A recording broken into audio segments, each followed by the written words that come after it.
સૌથી પહેલાં આપણે લસણ લઈશું. લસણ આપણે 10થી 15 કળી લેવાની છે. લસણની ચટણી છે એટલે લસણ વધારે નાખશું. એક આદુનો ટુકડો, આ 1 ચમચી જેટલા આખા ધાણા છે. આનેથી ચટણીનો ટેસ્ટ બહુ મસ્ત આવે. હવે નાખશું સ્વાદ પ્રમાણે મીઠું. આને ઝીણું ખાંડી લઈશું અને પછી બીજા બધા જે કાંઈ મસાલા આવશે એ નાખશું.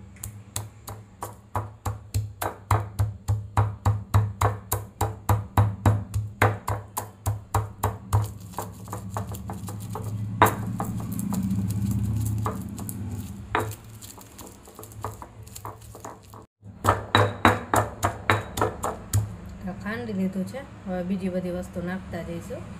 આ એક લીલું મરચું લીધું છે, એના ટુકડા નાખશું. આને પણ આપણે ઝીણું ખાંડી લેવાનું છે. આ મીડિયમ તીખું મરચું આવે ને એ છે, બહુ તીખા મરચાં નથી.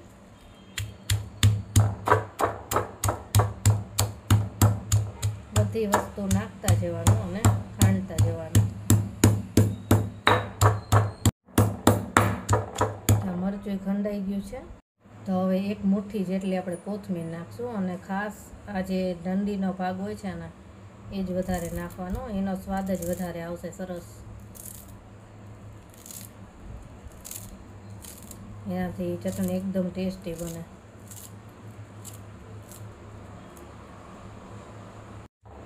આને ખાંડી લઈશું.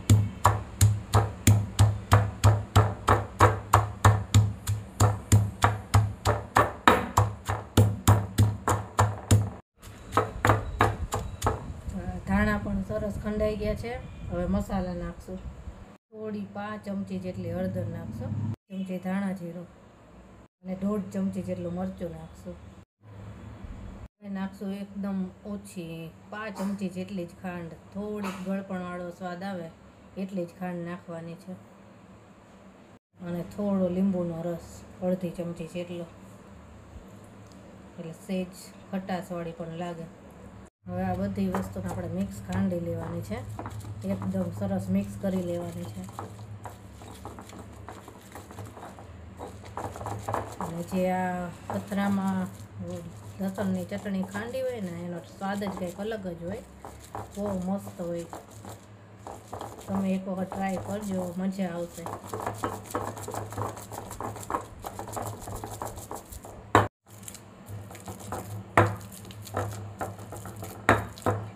તો આ સરસ મજાની એકદમ ટેસ્ટી ચટણી બનીને તૈયાર થઈ ગઈ છે. ચાખી જો હું થોડીક. બહુ મસ્ત બની છે.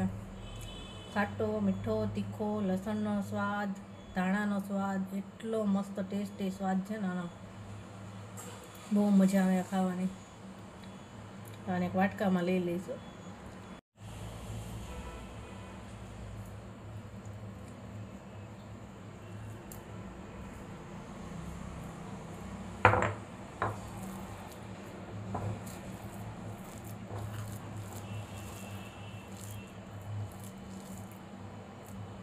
આ ચટણીમાં બિલકુલ આપણે પાણીનો ઉપયોગ નથી કર્યો. તો આને તમે 1 અઠવાડિયા સુધી રાખી શકો. ફ્રીજમાં રાખો ને એટલે અઠવાડિયા સુધી આ ચટણીના કાંઈ ન થાય. અઠવાડિયા સુધી ખાઈ શકો તમે.